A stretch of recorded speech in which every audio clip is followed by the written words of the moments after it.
नमस्कार दोस्तों, स्वागत है आपका केटी वॉइस स्टोरीज चैनल में।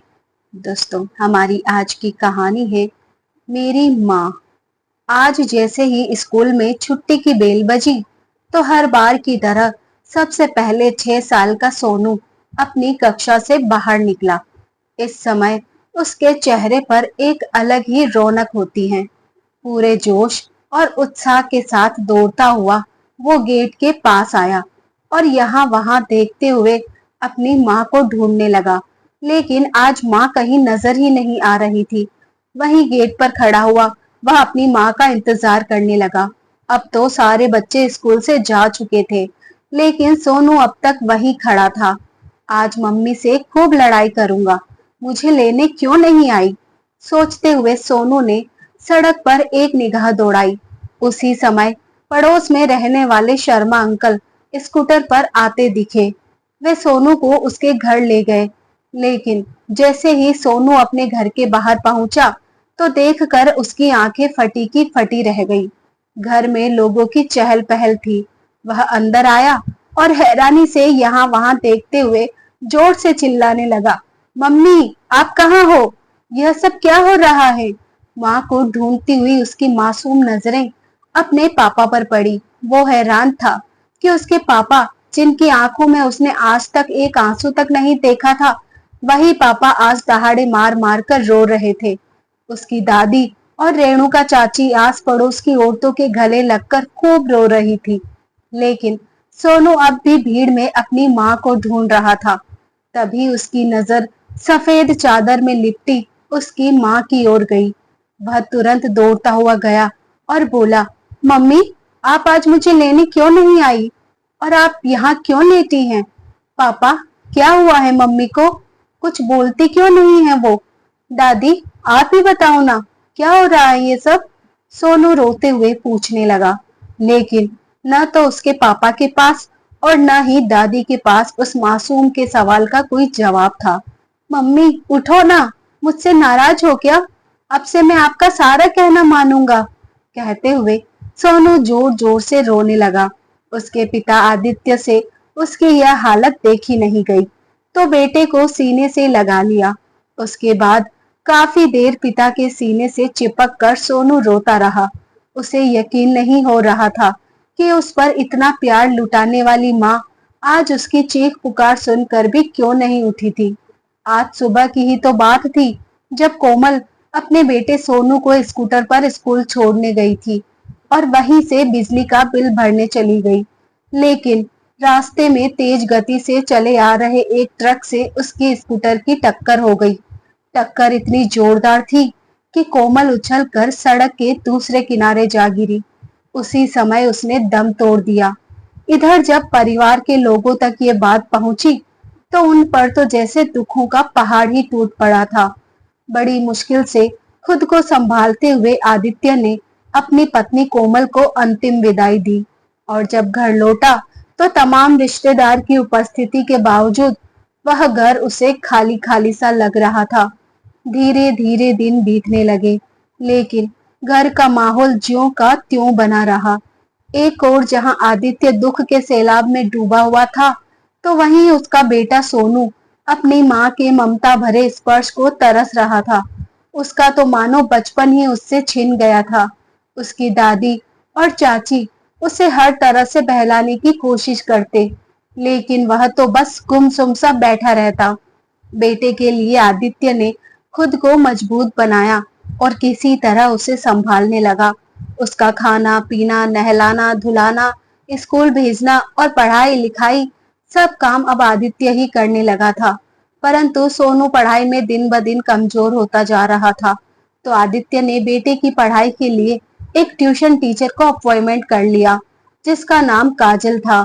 पहले दिन जब वह सोनू को पढ़ाने के लिए घर आई, तो सोनू उससे पढ़ने को तैयार ही नहीं था।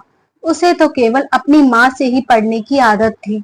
लेकिन काजल ने अपने प्रयास जारी रखे और कुछ ही दिनों के भीतर ही सोनू पढ़ाई में कुछ हद तक ध्यान देने लगा था।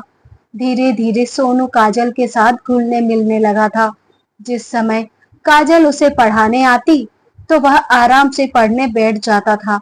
लेकिन अक्सर माँ को याद करके खींचने और चिड़चिड़ाने लगता था, जिद करने और रोने लगता। इधर आदित्य भी अंदर से पूरी तरह टूट चुका था। उन दोनों को ऐसे देखकर आदित्य की माँ शांति जी बहुत चिंतित रहती थी। एक दिन उनके मन में एक विचार आया और उन्होंने अपने बेटे आदित्य से उसकी दूसरी शादी की बात की। लेकिन आदित्य ने इस बात से साफ इनकार कर दिया। आखिर अपनी पत्नी कोमल की जगह मैं किसी और को देने के बारे में सोच भी कैसे सकता हूँ? आदित्य बोला। तो शांति जी ने कहा, बेटा, मैं तुम्हारी बात समझती हूँ, लेकिन इस सच से भी इनकार नहीं किया जा सकता कि इस उम्र में सोनू को माँ की जरूरत है और तुम्हें एक जीवन साथी की। लेकिन माँ, इस बात की क्या गारंटी है कि सौतेली माँ सोनू को उतना ही प्यार करेगी जितना कोमल उससे करती थी? आदित्य ने कहा। तो उसकी भाभी रेणुका भी बोली, हाँ माँ जी, सौतेली माँ तो आखिर सौतेली ही होती है। वो कभी हमारे सोनू को एक सगी माँ की तरह प्यार नहीं करेगी। तो शांति जी ने कहा, आदित्य, मैं तुम्हारी शादी किसी और से नहीं बल्कि काजल से करवाना चाहती हूँ। और काजल के स्वभाव से तो हम सब लोग परिचित हो ही चुके हैं। क्यों रेणुका बहू, ठीक है ना? अब रेणुका कुछ न बोल पाई, या यूं कहें कि उसने कुछ कहना उचित नहीं समझा। माता पिता और भाई द्वारा समझाए जाने पर आदित्य ने शादी के लिए हाँ कर दी। गरीब माँ बाप की बेटी काजल बहुत ही अच्छे स्वभाव की और संस्कार युक्त लड़की थी। उसके साथ भी किस्मत ने एक अजीब खेल रचा था। माँ बाप ने बड़ी मुश्किल से उसे पढ़ा लिखा कर बड़ा किया था। 20 वर्ष की उम्र में एक अच्छा रिश्ता देखकर उसकी शादी कर दी थी। सोचा था कि बेटी सुखी रहेगी, लेकिन भगवान को शायद कुछ और ही मंजूर था। शादी के 5 वर्ष बाद भी जब काजल की गोद सूनी रही, तो उसके पति ने उसे तलाक दे दिया। उसके बाद उसने कभी शादी के बारे में नहीं सोचा, लेकिन माता पिता को अंदर ही अंदर उसकी चिंता खाए जा रही थी। आज तलाक के 1 साल बाद जब आदित्य का रिश्ता काजल के लिए आया, तो उसके माता पिता खुशी से फूले ना समाये। परंतु काजल दूसरी शादी करना नहीं चाहती थी। पहले एक बांझ होने के कलंक से वो उबर नहीं पाई थी। अब ऊपर से सौतेली माँ नाम का कलंक उसके माथे पर हमेशा लगा रहेगा। उसकी उलझन को समझते हुए उसकी माँ ने कहा, देख बेटा, हम लोग तो पेड़ की डाल पर लटके पके फल की तरह हैं, जो कब पेड़ से गिर जाए कुछ नहीं पता। तेरी शादी हो जाएगी तो अपने परिवार के साथ सम्मान से जी पाएगी। माता पिता की बातों में उसके लिए फिक्र झलक रही थी, तो चाह कर भी काजल उनके समक्ष अपनी असहमति न जता पाई। 2 दिन बाद काजल और आदित्य की शादी बड़े ही सरल तरीके से करवा दी गई। शादी वाले दिन सोनू बहुत उत्साहित था, क्योंकि उसे बताया गया था कि आज उसे उसकी माँ मिल जाएगी। जब काजल आदित्य के साथ दुल्हन के रूप में घर के अंदर आई, तो उसने चेहरे पर घूंघट किया हुआ था। शांति जी ने सोनू को कहा, बेटा, यह तुम्हारी माँ है। यह सुनकर सोनू दौड़ता हुआ आया और उसे अपनी माँ कोमल समझकर माँ माँ कहते हुए उससे लिपट गया। लेकिन घूंघट हटाकर जैसे ही काजल उसे प्यार जताते हुए अपनी बाहों में लेने लगी, तो उसे देखते ही सोनू उससे अलग हो गया और बोला, नहीं, यह मेरी मम्मी नहीं हो सकती, यह तो काजल आंटी है। आपने तो कहा था कि आज मेरी मम्मी आएगी, कहाँ है मेरी मम्मी? सोनू चिल्लाया और रोते हुए अपने कमरे में चला गया। सोनू को चुप कराने के लिए उसकी चाची रेणुका उसके पीछे पीछे जाने लगी। सोनू का रवैया देखकर काजल की आंखें आंसुओं से भर आई। तो शांति जी बोली, बहू, तुम चिंता मत करो। तुम तो जानती हो सोनू अभी तक अपनी माँ को भुला नहीं पाया है। धीरे धीरे वह तुम्हें अपना लेगा। बस उसकी बातों का बुरा मत मानना। तो काजल बोली, बिल्कुल नहीं माँ जी, मैं जल्द ही सोनू के दिल में अपनी जगह बना लूंगी। मैं आपसे वादा करती हूँ। ये बात सुनकर शांति जी ने अपनी नई नवेली बहू को अपने गले से लगा लिया। अब उन्हें उम्मीद थी कि उनके बेटे और पोते की जिंदगी फिर से पटरी पर आ जाएगी। इधर सासू माँ का अपनापन देखकर काजल को भी हिम्मत मिली। परिवार के बाकी सब लोग अपने अपने कामों में व्यस्त हो गए, लेकिन शांति जी ने पूरे रस्मों रिवाज के साथ अपनी बहू का स्वागत किया। इधर अपने बेटे की हालत देखकर आदित्य के मन में बहुत सी बातें आ रही थी।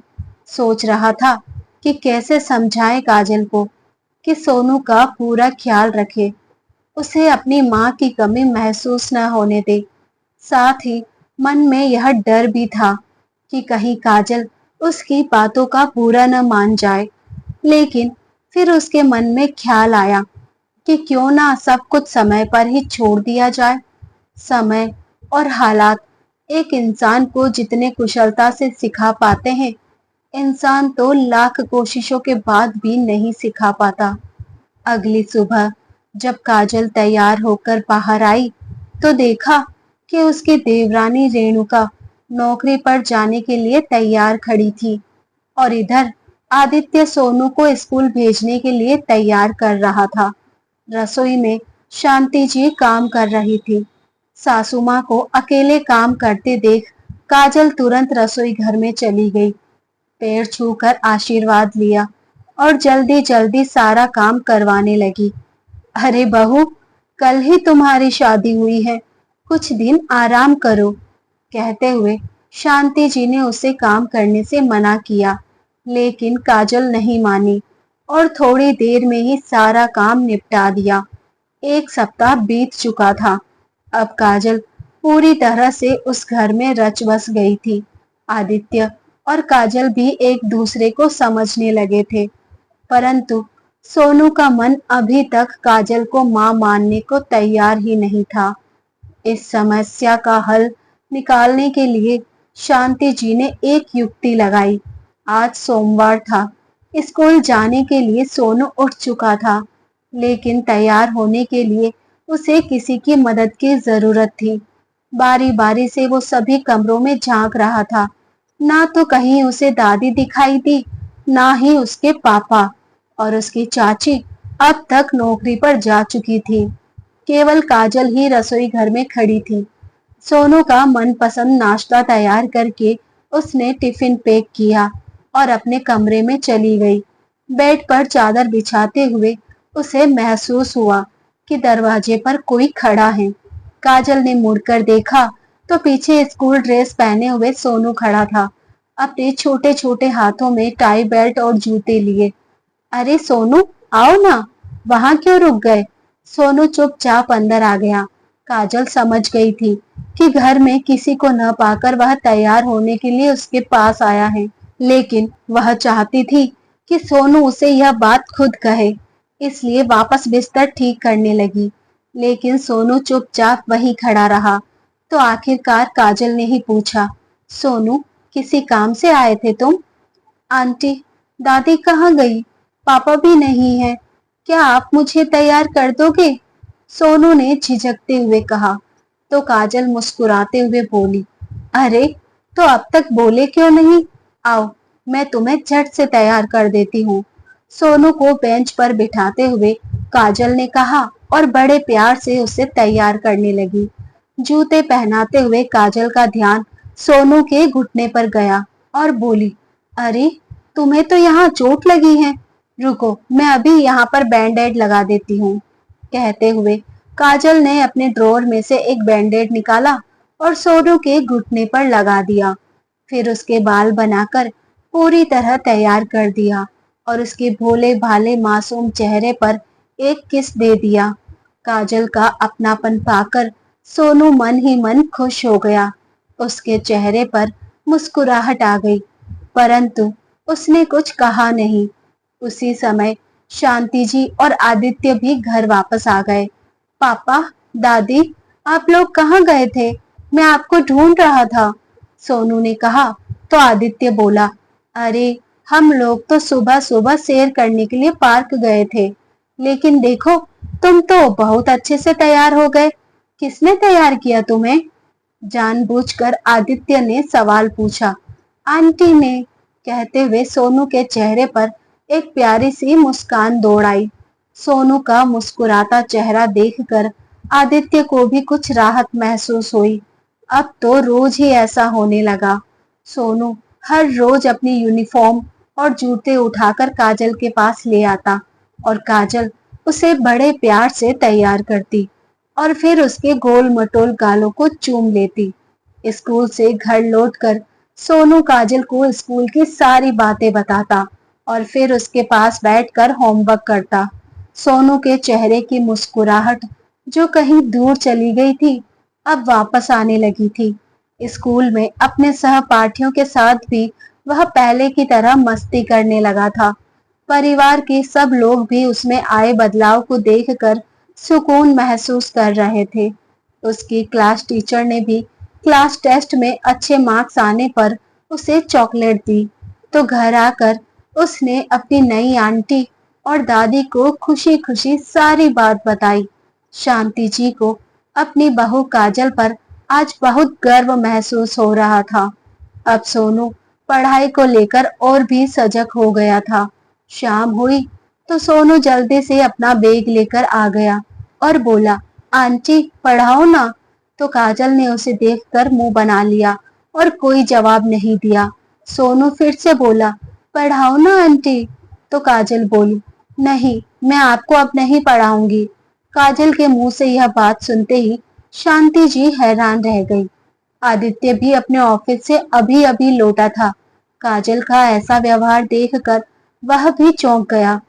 वहीं पास में बैठी हुई रेणुका मन ही मन बोली, आ गई ना अपनी असलियत पर, आखिर है तो सौतेली ही।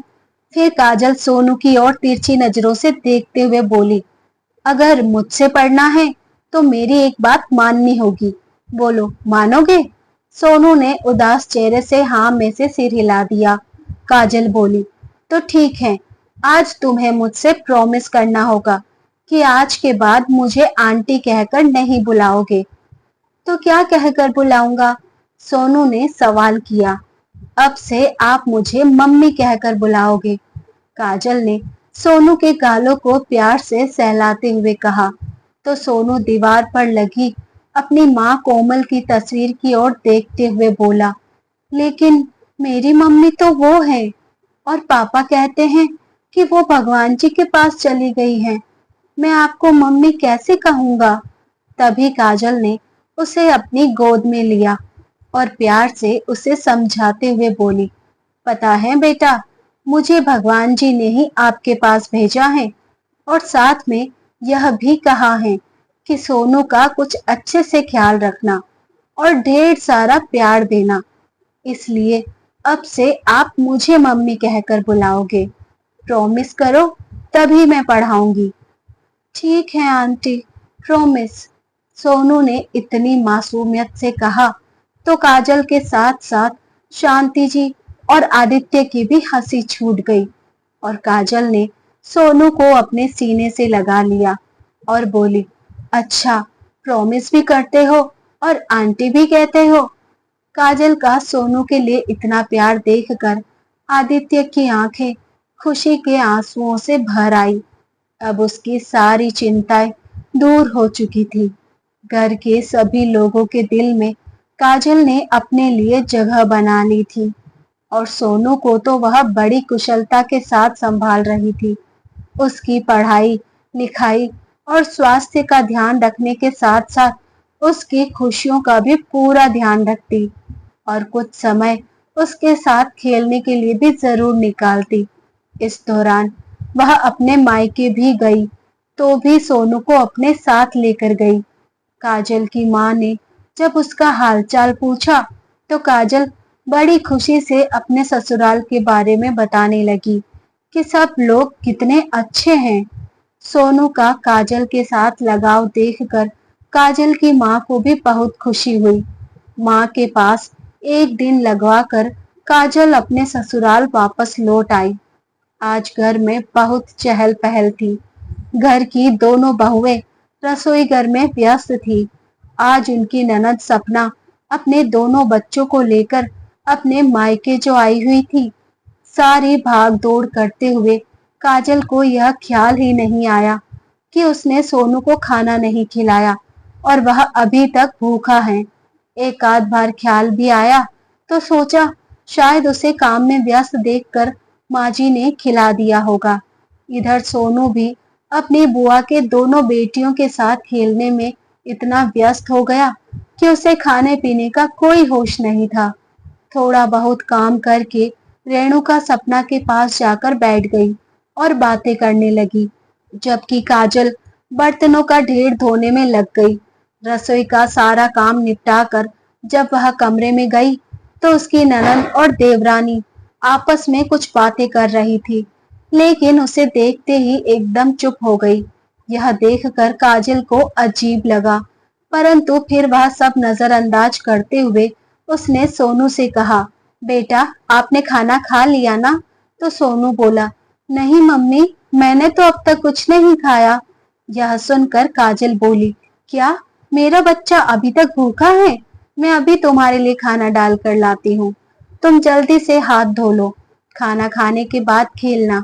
ऐसा कहते हुए जैसे ही काजल रसोई में जाने लगी तो उसकी ननद सपना बोली, काजल भाभी, बुरा मत मानिएगा, लेकिन आप हमारे सोनू का ठीक से ख्याल नहीं रखती। उसको खाना खिलाने तक का आपको ध्यान नहीं रहा। इतना बड़ा भी नहीं हुआ है वो जो खुद खाना उठाकर खा ले। मेरी दोनों बेटियां सोनू से बड़ी हैं, लेकिन मैंने कभी उन्हें खाना देने में लापरवाही नहीं की। तभी रेणुका तपाक से बोली, हाँ दीदी, फर्क तो होता है अपनी माँ और सौतेली। कहते कहते वह चुप हो गई। देवरानी द्वारा कहा गया सौतेली शब्द उसके दिल में जैसे ही तीर की तरह चुभा, लेकिन फिर भावनाओं पर काबू रखते हुए काजल ने कहा, नहीं दीदी, मुझे लगा कि सोनू ने दादी के पास बैठकर खाना खा लिया होगा। अच्छा, क्या अब भी दादी ही उसकी जिम्मेदारी उठाएगी? तुम्हारी उसके लिए कोई जिम्मेदारी नहीं है? अपनी ननंद और देवरानी की ऐसी बातें सुनकर काजल का हृदय अंदर तक आहत हो गया और आंखें भर आई। चुपचाप वह सोनू का हाथ पकड़कर अपने कमरे में ले गई और खाना डालने के लिए रसोई घर में आ गई। एकांत पाते ही उसके आंसुओं का जो सैलाब उसने अभी तक रोका हुआ था, सारे बंधन तोड़कर बह निकला। तभी सोनू की आवाज आई, मम्मी जल्दी करो ना, फिर मुझे दीदी के साथ खेलना भी है। सोनू की आवाज सुनकर काजल ने अपनी साड़ी के पल्लू से अपने आंसू पोंछे और फिर जल्दी जल्दी प्लेट में खाना डालने लगी। वह जानती थी कि उसकी देवरानी और ननंद उसके खिलाफ साजिश रच रही थी, उसकी सासू माँ को भड़काने की कोशिश कर रही थी।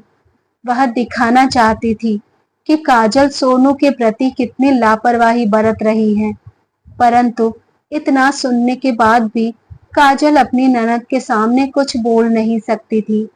उसे तो बस अपने चेहरे पर मुस्कान कायम रखते हुए सबकी सेवा ही करनी थी, परंतु ननंद और देवरानी का हर एक शब्द उसे अंदर तक घायल कर रहा था।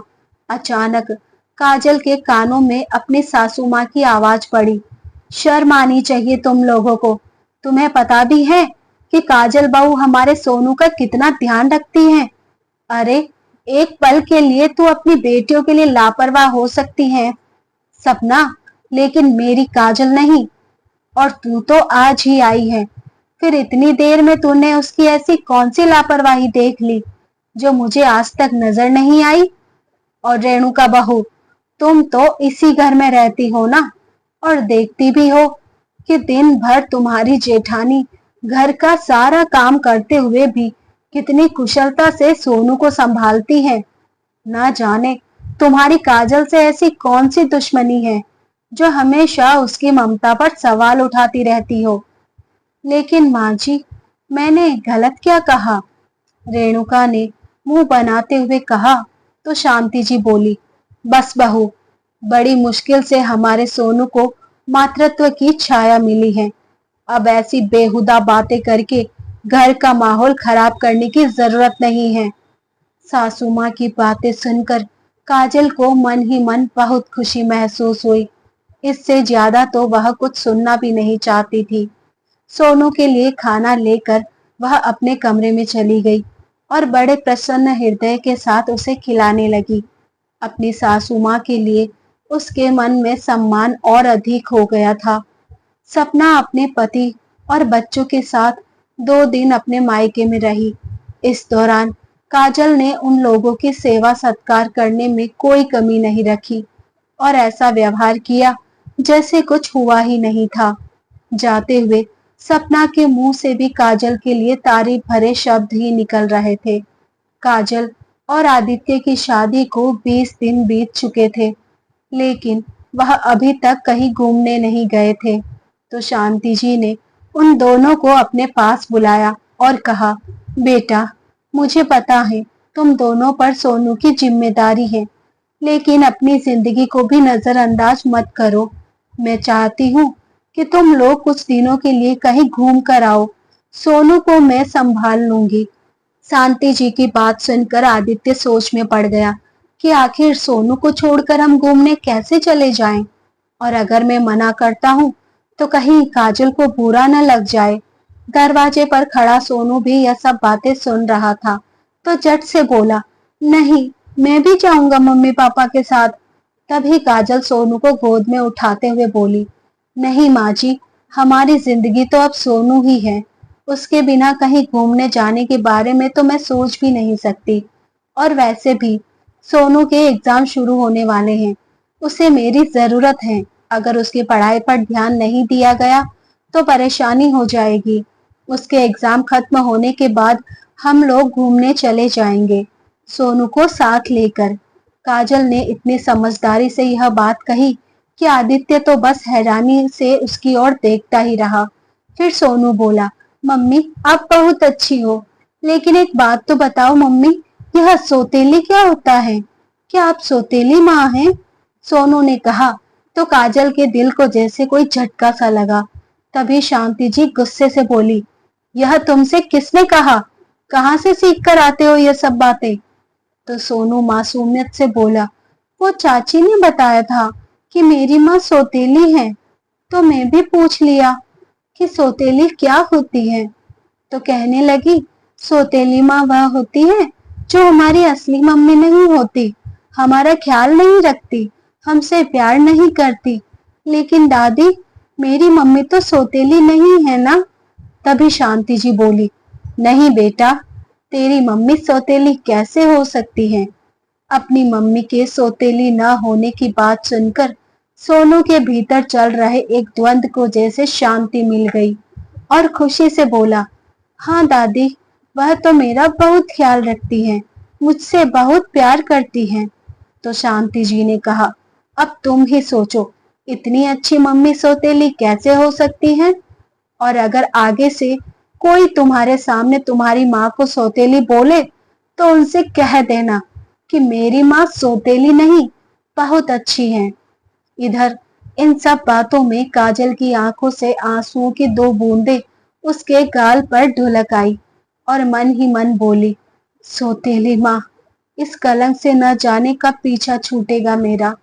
सोनू के जाने के बाद शांति जी बोली, मैं अभी रेणुका बहू की खबर लेती हूँ। हिम्मत कैसे हुई उसकी इतने छोटे से बच्चे को यह सब सिखाने की? तो काजल बोली, नहीं माँ जी, रहने दीजिए, बिना मतलब घर में बखेड़ा खड़ा हो जाएगा। वक्त के साथ साथ सब कुछ ठीक हो जाएगा। कुछ दिन बीते। एक शाम को शांति जी की 2 सहेलियां उनसे मिलने के लिए आई। काजल उस समय अपने बेटे सोनू को होमवर्क करवा रही थी और उसकी देवरानी अपने कमरे में आराम कर रही थी। काजल अपनी सासू माँ के कहने पर मेहमानों के लिए रसोई घर में चाय पकोड़े बनाने के लिए आई, तो इतनी ही देर में सोनू पढ़ाई छोड़कर उठ खड़ा हुआ। मम्मी, मैं बाहर खेलने जा रहा हूँ। इससे पहले कि काजल उसे जाने से मना करती, वह गेट से बाहर निकल गया। काम में व्यस्त होने के कारण काजल उसे रोक नहीं पाई। बहू, सोनू कहीं दिखाई नहीं दे रहा? काजल के हाथ से चाय लेते हुए शांति जी ने कहा। तो काजल बोली, माँ जी, वो बाहर खेलने के लिए चला गया है, मैं उसे देखती हूँ। हाँ बहू, जल्दी जाकर देख। आजकल माहौल भी ठीक नहीं है। जी माँ जी, आप चिंता मत कीजिए, मैं लेकर आती हूँ उसे। कहते हुए काजल दुपट्टा लेकर जल्दबाजी में बाहर आई। उसे सोनू कहीं दिखाई नहीं दे रहा था। सोनू के दोस्तों के घर जाकर भी पूछा, लेकिन सबने यही बताया कि सोनू यहाँ पर नहीं आया। घबराहट के मारे काजल के पसीने छूटने लगे थे। कहीं सोनू अनजाने में बहुत दूर तो नहीं निकल गया। क्या पता रास्ता भटक गया हो। ठीक तो होगा ना वो। ऐसे ही न जाने कितने उल्टे सीधे ख्याल उसके मन में आ रहे थे। सोनू को यहाँ वहां ढूंढते ढूंढते वह जल्दबाजी में दौड़ती जा रही थी। तभी सामने से तेज रफ्तार में आ रही एक गाड़ी को बिल्कुल उसके करीब आकर ब्रेक लगी और अंदर से ड्राइवर चिल्लाया, देखकर नहीं चल सकती क्या? मरने के लिए मेरी ही गाड़ी मिली थी। माफ कीजिएगा, मैं जल्दबाजी में थी। पसीने से तरबतर काजल कपकपाती आवाज में बोली और फिर से सोनू की तलाश में जुट गई, लेकिन वो कहीं नहीं मिला। हे भगवान, कहाँ ढूंढूं मैं अपने बच्चे को? कहते हुए काजल की आंखों से आंसू बहने लगे थे। घर पहुंचकर उसने अपनी सासू माँ को सारी बात बताई और फिर आदित्य को फोन किया और रोते हुए बताया कि सोनू कहीं नहीं मिल रहा। आदित्य भी जल्दी से घर आया। तब तक घर के सभी लोगों ने आसपास की सारी जगह खंगाल डाली, लेकिन सोनू का कुछ पता नहीं लग रहा था। आज काजल स्वयं को इस सारी घटना की अपराधी मान रही थी। रोती रोती खुद से ही बोली, काश मैंने सोनू को बाहर जाने से रोक लिया होता। 6 साल का छोटा सा बच्चा ही तो है वो। न जाने कहाँ होगा, किस हालत में होगा। घर वालों ने पुलिस में रिपोर्ट दर्ज करवा दी थी। शाम से रात हो गई और रात से आधी रात बीत गई, परंतु सोनू का कहीं पता नहीं चला। सभी नाती रिश्तेदारों के फोन आ रहे थे। जब सपना तक यह बात पहुंची तो वह भी मायके आ गई। सब लोग जी जान से सोनू को खोजने में लगे थे, परंतु कुछ पता नहीं चल रहा था। पुलिस ने आस पड़ोस में लगी सीसीटीवी कैमरे की फुटेज भी खंगाली, जिसमें सोनू अपनी बॉल के साथ खेलते हुए गली से बाहर निकलता हुआ दिखाई दिया, लेकिन उसके बाद कहाँ गया यह पता नहीं चल पा रहा था। इधर घबराहट के कारण शांति जी की तबीयत खराब होने लगी थी। काजल जल्दी से रसोई घर में गई और सासू माँ के लिए पानी लेकर आई और जैसे ही उनकी ओर गिलास बढ़ाया तो शांति जी ने गुस्से भरी निगाह से उसे देखते हुए पानी का गिलास एक झटके से हाथ मारकर नीचे गिरा दिया। सासू माँ के बदले रवैये ने काजल को अंदर तक हिलाकर रख दिया। फिर उसका ध्यान घर के बाकी लोगों की ओर गया। सबकी घूरती हुई नजरें बहुत कुछ बयां कर रही थी। अचानक ख्याल आया कि आदित्य ने भी अब तक उससे कोई बात नहीं की थी। वह हैरान थी यह देखकर कि अब तक जो ससुराल वाले उस पर इतना प्यार लुटा रहे थे, वही लोग आज एकदम पराये हो चुके थे। तभी काजल के कानों में आवाज पड़ी, मैंने तो आप सब लोगों को पहले ही कहा था कि बच्चे के लिए सौतेली माँ मत लेकर आओ, लेकिन सुनी कहाँ आप लोगों ने मेरी। देख लिया ना अंजाम। यह आवाज काजल की देवरानी रेणुका की थी, जो स्पष्ट रूप से काजल को गुनाहों के कटघरे में खड़ा कर रही थी। और हैरानी तो इस बात की थी कि परिवार के बाकी लोग मूक रहकर उसकी बात को सही साबित कर रहे थे। काजल अंदर तक पूरी तरह से टूट चुकी थी। अपने कमरे में आकर वह फूट फूट कर रोने लगी। फिर मन ही मन भगवान से प्रार्थना करते हुए बोली, हे भगवान, मेरे बच्चे की रक्षा करना। अगर उसे कुछ हो गया तो मैं तो मर ही जाऊंगी। मैं उसके बिना नहीं जी सकती। पुलिस भी तफ्तीश करते हुए सोनू को ढूंढने की हर संभव कोशिश कर रही थी। दोपहर के समय फोन की घंटी बजी। फोन किसी अनजान नंबर से आया था। सभी लोगों को इंतजार था कि अगर किसी ने बच्चे को किडनैप किया है तो फोन जरूर करेगा। सब लोग बुरी तरह से घबराए हुए थे।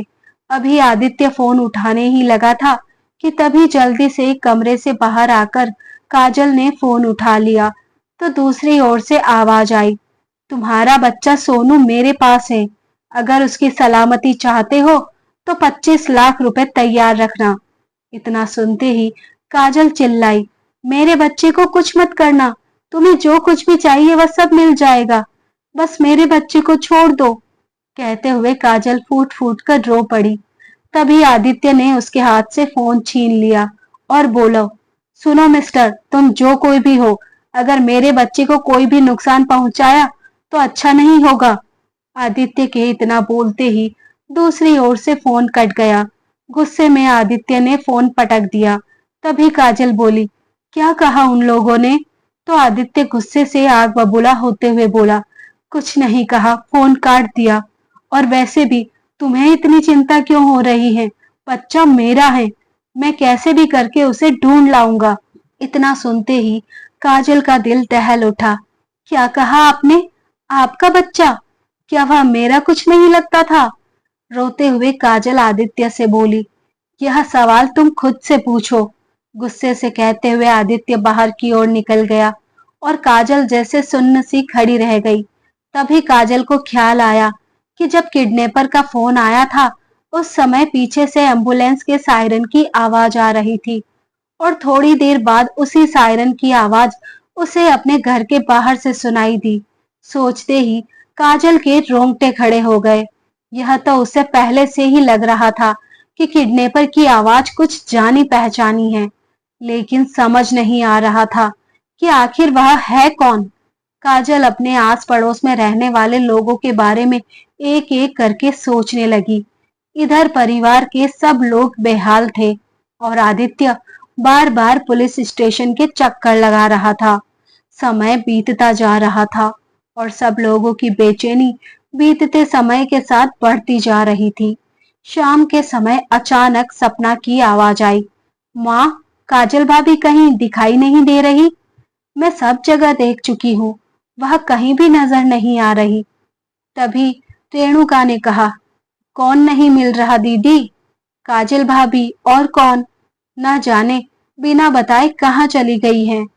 सपना गुस्से में बोली तो रेणुका माथे पर हाथ रखती हुई बोली, लो, अब एक और मुसीबत। सोनू तो मिला नहीं, अब यह महारानी भी गायब हो गई है। अब उसे भी ढूंढने में लग जाएं हम सब। उसी समय आदित्य घर के अंदर आया। काजल के गायब होने की बात सुनकर आदित्य बोला, आसपास ही कहीं गई होगी, आ जाएगी थोड़ी देर में। और फिर गहरी सांस लेकर अपनी माँ के पास बैठ गया। बेटा, कुछ पता चला सोनू का? शांति जी ने पूछा। तो आदित्य ने कहा, कुछ पता नहीं चला, पर मैंने पैसों का इंतजाम कर लिया है। अब बस किडनैपर के फोन का इंतजार है। कहते हुए आदित्य अपना फोन चेक करने लगा कि कहीं किडनैपर ने कोई मैसेज तो नहीं भेजा, लेकिन देखते ही हैरान रह गया। उसके फोन पर 3 मिस्ड कॉल थी। किडनैपर का 3 बार फोन आया और मुझे पता ही नहीं चला। हैरान होते हुए आदित्य बोला और कॉल बैक किया। सब लोग परेशान थे कि आखिर किडनैपर का अगला कदम क्या होगा। बेल जाने लगी तो दूसरी ओर से एक व्यक्ति की आवाज आई, हेलो मिस्टर आदित्य, मैं इंस्पेक्टर वर्मा बोल रहा हूँ। आप जितनी जल्दी हो सके सिविल अस्पताल पहुंच जाइए। आपकी पत्नी काजल की हालत बहुत गंभीर है। सुनते ही आदित्य की आंखें फटी की फटी रह गई और फोन हाथ से छूट गया। क्या हुआ भैया, किसका फोन था? आदित्य के भाई ने पूछा। तो आदित्य बोला, न जाने अभी और कौन कौन सी मुसीबतें देखनी बाकी हैं। हमें अभी अस्पताल पहुंचना होगा। काजल आईसीयू में भर्ती है। कहते कहते आदित्य की आंखें भर आई। अपने भाई और जीजाजी के साथ आदित्य अस्पताल पहुंचा और तेजी से आईसीयू की तरफ बढ़ा। लेकिन आईसीयू के दरवाजे के बाहर उसने जो कुछ देखा उसे अपनी आंखों पर यकीन नहीं हुआ।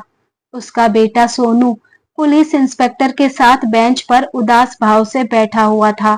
जैसे ही उसने अपने पापा और चाचू को आते देखा तो दौड़कर उनकी टांगों से लिपट गया और रोने लगा। उसी समय डॉक्टर आईसीयू में जाने लगे तो आदित्य ने कहा, डॉक्टर साहब, मेरी पत्नी काजल कैसी है? तो डॉक्टर ने कहा, देखिए, उनके बाजू पर तेज धारदार चाकू से कई वार हुए हैं। उनका खून काफी बह गया है। हम हालात को नियंत्रित करने की पूरी कोशिश कर रहे हैं। सुनते ही आदित्य को तो जैसे काटो तो खून नहीं। तभी इंस्पेक्टर साहब उनके पास आए और बोले, मिस्टर आदित्य, आज आपका बेटा आपके सामने सही सलामत खड़ा है तो सिर्फ आपकी पत्नी काजल के कारण। आप नहीं जानते कि किस तरह अपनी जान पर खेलकर उन्होंने सोनू की जान बचाई है। क्या? आदित्य हैरानी से बोला। तो इंस्पेक्टर ने उसे सारी बात बताई। दरअसल फोन पर किडनैपर की जो आवाज काजल ने सुनी थी वह उसे जानी पहचानी लग रही थी। दिमाग पर जोर डाला तो उसे दूसरी गली में किराने की छोटी सी दुकान चलाने वाले किशोर पर शक हुआ।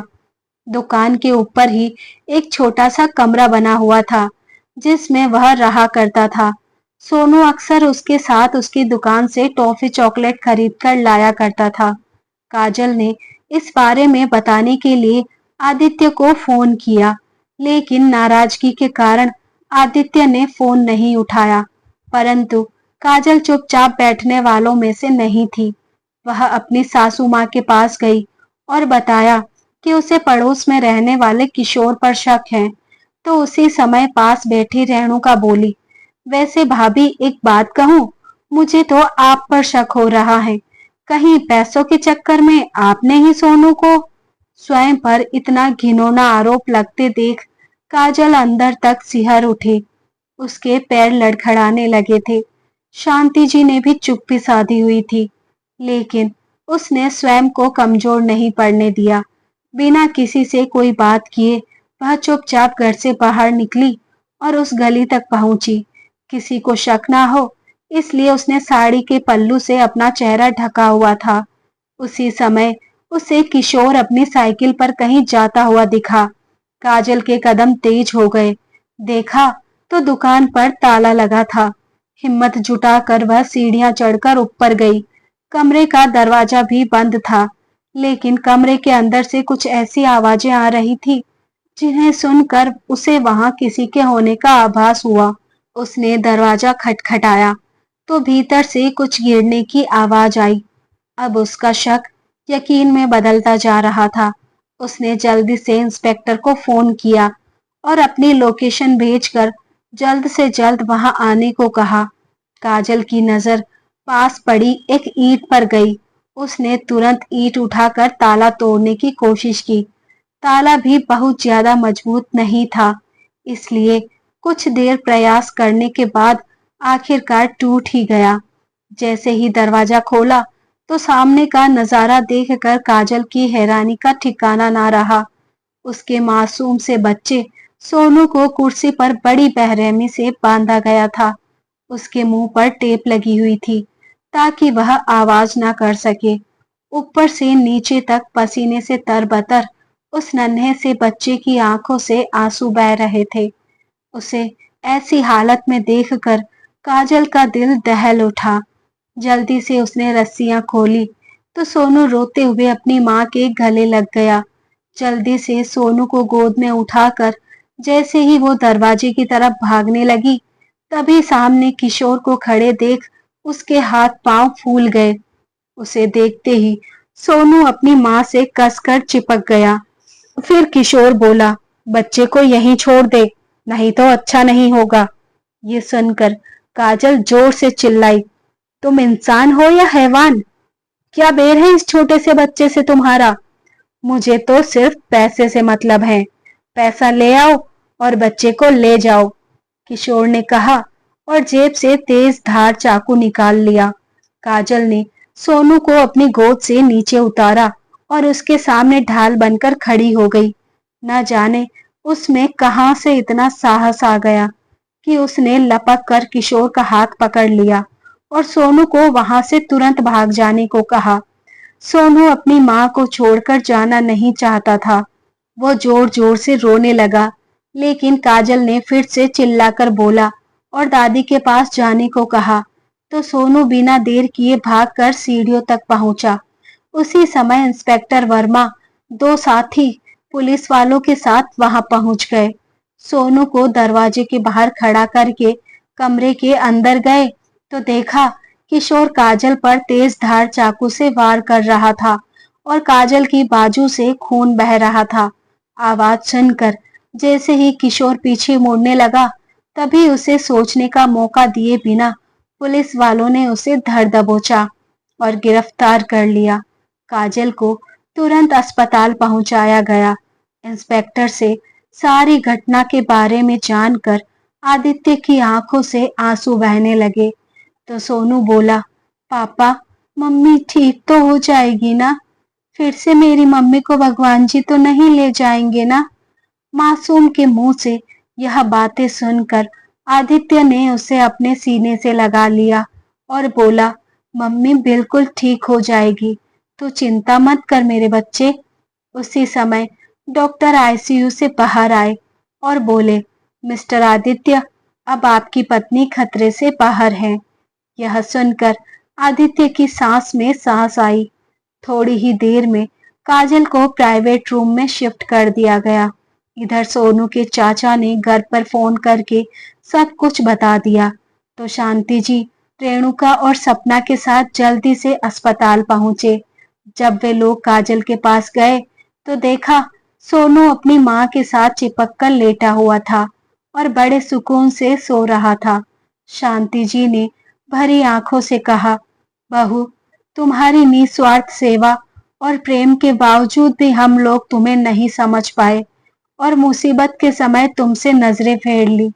तो रेणुका बोली, नहीं माँ जी, भाभी की सबसे बड़ी अपराधी तो मैं हूँ, जिसने हमेशा एक माँ की ममता पर सवाल उठाया, हमेशा सौतेली कहकर उन्हें अपमानित किया। मुझे माफ कर दो भाभी। कहते हुए रेणुका की आंखों से आंसुओं की बूंदें निकलकर काजल की बाजू पर आ गिरी। तो काजल बोली, रेणुका, जो हो गया उसे बुरा सपना समझकर भूल जाओ और माँ जी, आप मुझसे माफी मांगकर मुझे शर्मिंदा न करें।